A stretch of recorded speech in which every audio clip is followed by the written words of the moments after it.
ಇಡೀ ದೇಶದಲ್ಲೇ ಎರಡನೇ ಡಬಲ್ ಡೆಕ್ಕರ್ ಫ್ಲೈಓವರ್ ಹೊಂದಿರುವ ಹೆಗ್ಗಳಿಕೆಗೆ ಪಾತ್ರ ಆಗಿರೋದು ನಮ್ಮ ಸಿಲಿಕಾನ್ ಸಿಟಿ.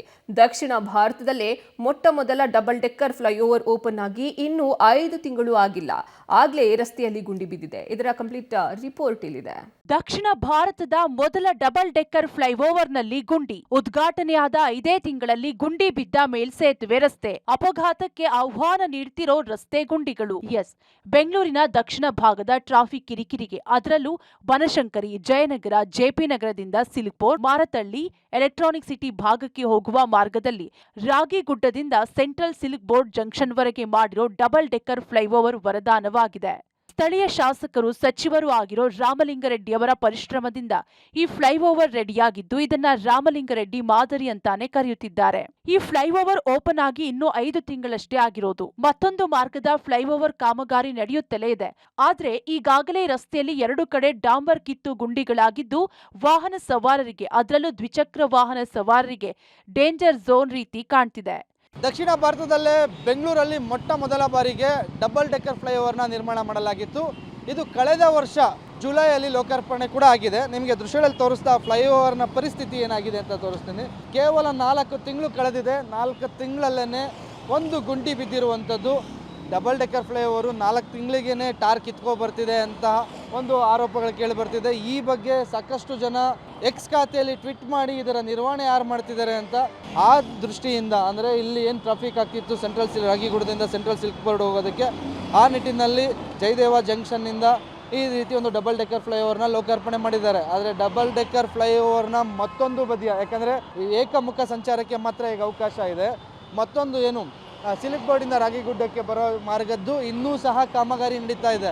ಇನ್ನು ಕಾಮಗಾರಿ ನಡೀತಿರುವಂಥ ಸಂದರ್ಭದಲ್ಲೇ, ಒಂದು ಭಾಗದಲ್ಲಿ ಕಾಮಗಾರಿ ನಡೀತಿರೋ ಸಂದರ್ಭದಲ್ಲೇ ಡಬಲ್ ಡೆಕ್ಕರ್ ಫ್ಲೈಓವರ್ನ ಮೇಲ್ಭಾಗದಲ್ಲಿ ಪಿಲ್ಲರ್ ನಂಬರ್ 97 ಮತ್ತು 98 ಮಧ್ಯ ಭಾಗದಲ್ಲಿ ಈಗ ರಸ್ತೆಯಲ್ಲಿ ಟಾರು ಕಿತ್ತು ಬರ್ತಾ ಇದೆ. ವಾಹನ ದಟ್ಟಣೆ ಹೆಚ್ಚಾಗಿದೆ. ಯಾಕಂದರೆ ಟ್ರಾಫಿಕ್ ಅವಾಯ್ಡ್ ಮಾಡ್ಕೊಂಡು ಹೋಗ್ಬೋದು ಅಂತ ತುಂಬ ಸ್ಪೀಡಾಗಿ ವೆಹಿಕಲ್ಸ್ಗಳಲ್ಲಿ ಮೂವ್ಮೆಂಟ್ ಆಗ್ತಿದೆ.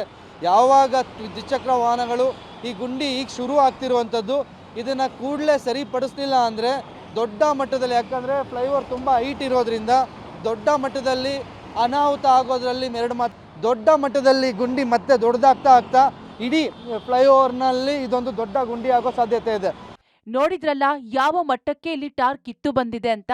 ಈಗಲೇ ಇದನ್ನ ಸರಿ ಮಾಡದೆ ಹೋದ್ರೆ ದೊಡ್ಡ ಗುಂಡಿಗಳಾಗಿ ಇಡೀ ರಸ್ತೆಯೇ ಗುಂಡಿಗಳ ರಸ್ತೆಯಾಗಿ ಬಿಡುವ ಸಾಧ್ಯತೆ ಇದೆ. ನಮಸ್ತೆ. ನಾವು ಡೈಲಿ ಇಲ್ಲಿಂದ ಟ್ರಾವೆಲ್ ಮಾಡ್ತೀವಿ. Jayanagar to H S R layout R T ಹೋಗ್ಬೇಕಾರೆ ನಮಗೆ 2 ಸಲ ಅನುಭವ ಆಗಿದೆ.